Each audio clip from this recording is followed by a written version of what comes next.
The bank transfer for the full wedding costs went through without a hitch. Little did the groom know that the same man who just funded his perfect day was about to send him the one photo that would make him question his entire life. I sat in my San Francisco apartment, the confirmation email glowing on my laptop screen like a final verdict. $92,000, every last cent for Jordan Hayes' wedding to Emily Carter. The Vineyard venue in Napa, the custom florals, the live band, the open bar, even the honeymoon suite upgrade, all covered quietly from my tech startup savings. As his best man and oldest friend, I had insisted it was my gift, waving off his protests with a laugh and a promise that he deserved the best. But the thick manila envelope I had just dropped at the post office on Market Street told a different story. Inside was the itemized receipt, stamped, paid in full, and the single photograph I had printed from my phone 3 months earlier. Jordan and me, arms wrapped tight, lips meeting in a kiss that still burned in my memory. The timestamp on the back read April 12th, the night he showed up at my door, doubting everything. Jordan and I had met 10 years ago at the University of California in Berkeley. I was Ethan Caldwell, the openly gay kid from Chicago who had fled his conservative family silence after coming out at 17. Jordan was the golden boy from a small town outside Dallas, Texas, star of the baseball team, raised in a household where different was never discussed and church on Sundays was non-negotiable. We were paired for a group project in American literature, and something clicked instantly. Late nights in the library turned into early mornings at the campus cafe, sharing stories about dreams and fears. He never said the words at first, but the way his knee brushed mine under the table, the way his green eyes lingered, told me everything.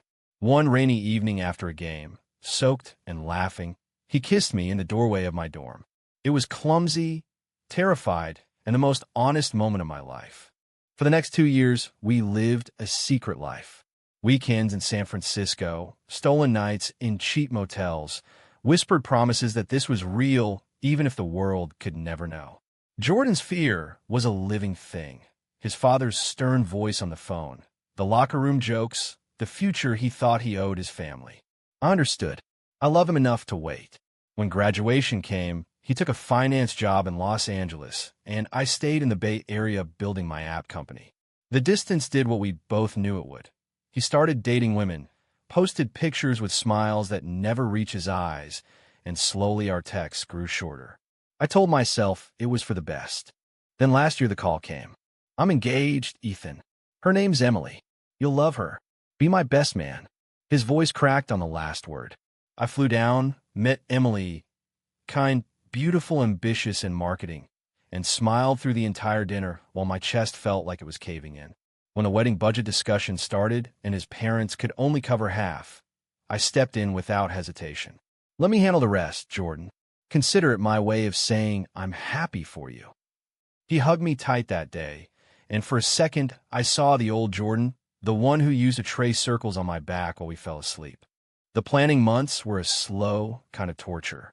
Tastings in Napa, fittings in Los Angeles, rehearsal dinners where I watched him kiss Emily and wondered if he still remembered the way my hands felt. Then 3 months ago he appeared at my door in San Francisco, rain dripping from his coat, eyes red. I can't stop thinking about us, he whispered. We talked until dawn. We didn't cross any lines we couldn't come back from, but the kiss happened, soft, desperate, full of years of unsaid things. I took the photo with my phone the next morning as he left, a quiet keepsake I never planned to use. Until now. I sealed the envelope, wrote his name in careful block letters, and dropped it in the mail. The wedding was tomorrow. By the time the courier delivered it during the final preparations, the damage would be done.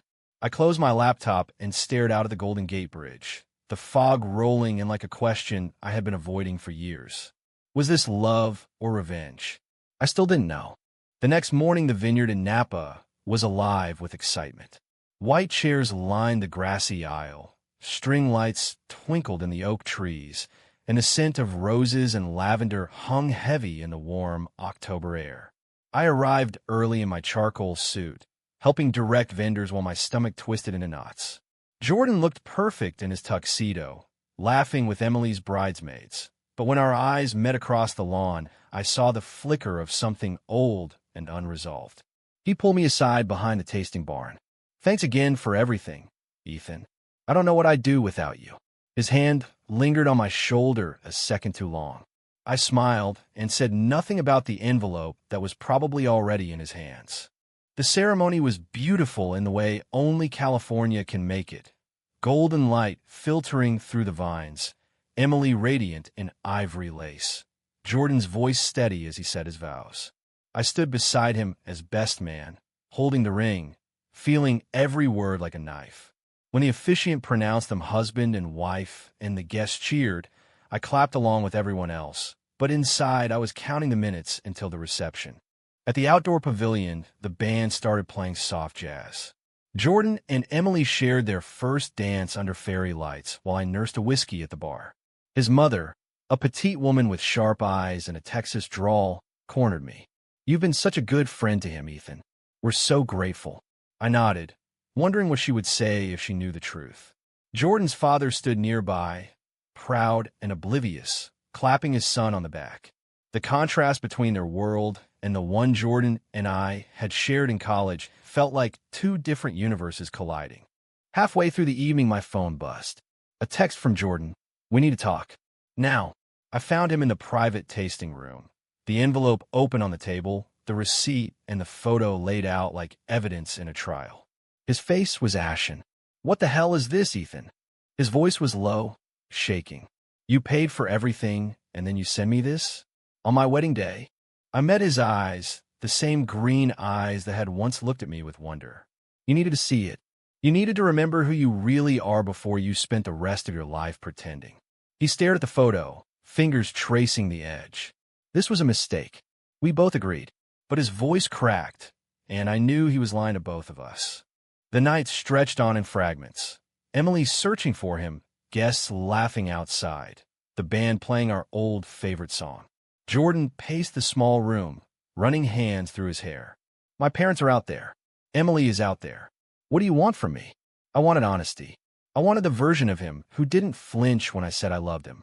Instead, I said quietly, "I wanted you to have the wedding you deserved. And I wanted you to stop lying to yourself." He didn't answer. He just folded the photo and slipped it into his jacket pocket, as if hiding it could make it disappear. The reception continued like nothing had happened. Jordan danced with his new wife, toasted with his parents, laughed at the best man speech I somehow delivered without my voice breaking. But every time our eyes met across the crowd, the weight of the secret pressed down harder. Emily noticed something was off. She kept glancing between us with that perceptive look she had. I slipped away to the vineyard path, the cool night air doing nothing to calm the storm inside. Flashbacks kept hitting me. College nights when Jordan would sneak into my room after practice, exhausted and alive, whispering that one day things would be different. The weekend we drove up the coast to Big Sur and promised each other forever under the stars, even if forever had to stay hidden. The day he told me he was moving to Los Angeles, and we both pretended it didn't feel like goodbye. I had spent years building a life without him, dating other men, running my company, but none of it erased the space he left. Paying for the wedding had been my final act of love, or maybe my final act of control. I still wasn't sure which. Around midnight, Jordan found me on the path. His tie was loosened, hair messy from the wind. "You had no right," he said, but there was no anger left, only exhaustion. "You don't know what it's like living with this every day. The fear that one slip and everything I built falls apart." I told him I didn't know. I had lived it too, just on the other side. He sat on the stone wall beside me, shoulders slumped. "Emily doesn't deserve this. My parents don't deserve this." We sat in silence as the music drifted from the pavilion. For the first time in years, he reached for my hand. "I never stopped loving you, Ethan. I just stopped knowing how to be that person."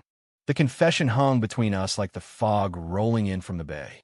I wanted to pull him close, to tell him we could figure it out, but the gold band on his finger stopped me. Instead, I stood and said the hardest words I had ever spoken. "Then figure it out. But do it honestly." I walked away before he could answer, leaving him alone with the photo and the truth I had forced into the light. Back at the hotel, I packed my bag, booked an early flight home, and stared at the ceiling until dawn. The sacrifice was complete. Now came the part one hadn't planned for, living with whatever came next. 3 days later, I was back in San Francisco, throwing myself into work to drown out the silence. My phone stayed quiet.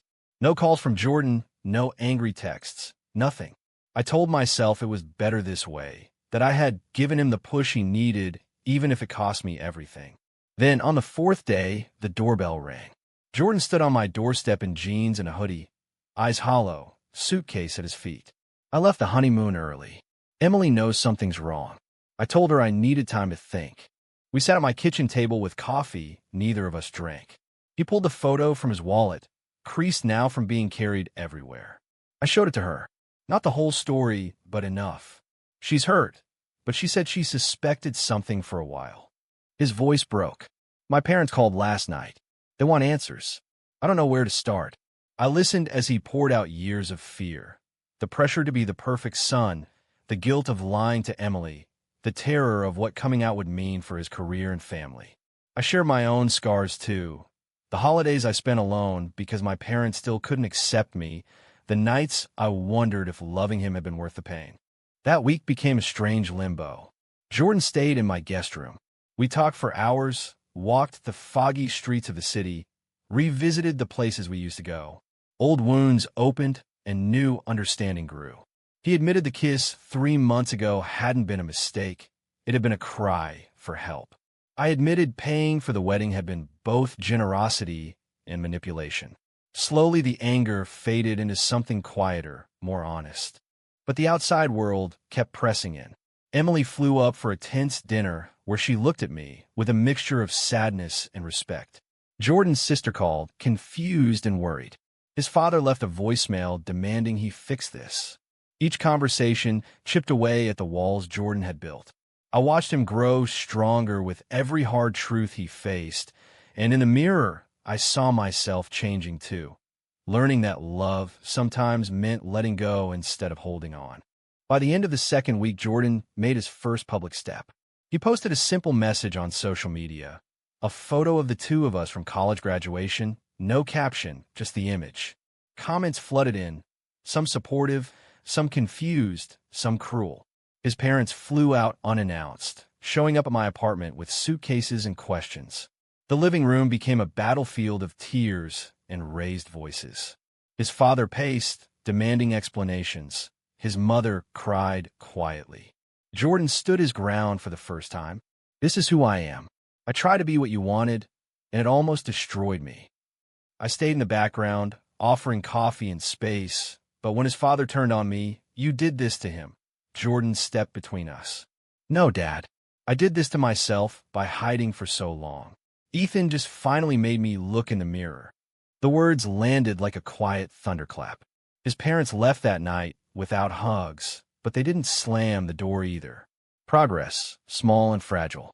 Emily called later that evening. She and Jordan talked for an hour. When he hung up, he looked lighter. She wants an annulment. She deserves someone who can love her completely. Relief and grief mixed on his face. I didn't celebrate. I just sat beside him while he processed the end of the life he had built. That night we walked along the Embarcadero, the city lights reflecting on the water. Jordan stopped under a street lamp. "I'm scared, Ethan. But for the first time, I'm more scared of living the lie than facing the truth." I took his hand, no secrets, no hiding, and for the first time in years it felt right. Months passed like seasons in San Francisco. Jordan moved into a small apartment near mine. Therapy became part of our routine. Individual sessions to untangle the past, joint ones to learn how to build something new without the weight of secrets. His family slowly softened. His mother called every Sunday, awkward but trying. His father still struggled, but showed up for Thanksgiving with a quiet, "I'm proud of you, son." That meant everything. Emily found someone new and sent Jordan a kind message wishing him well. The world didn't end. It just shifted into something truer. I learned my own lessons too. Paying for the wedding and sending that photo had been my way of controlling the ending, but real love required trust, not grand gestures. Jordan taught me that by choosing honesty every day, even when it was hard. We started dating again, slowly, openly, without shame. Walks in Golden Gate Park, quiet dinners, Weekends in Big Sur, where we finally said the words we had been afraid of for so long. One evening on the roof of my building, watching the sunset paint the city gold, Jordan turned to me. "Thank you for the wedding gift. And thank you for the truth. It hurt like hell, but it saved me." I smiled, pulling him close. It saved both of us. As the city lights flickered on below us, I realized the journey hadn't been about winning or losing. It had been about becoming the men we were always meant to be, together, finally, in the light. True or false? True love requires complete honesty, even if it destroys the fairy tale.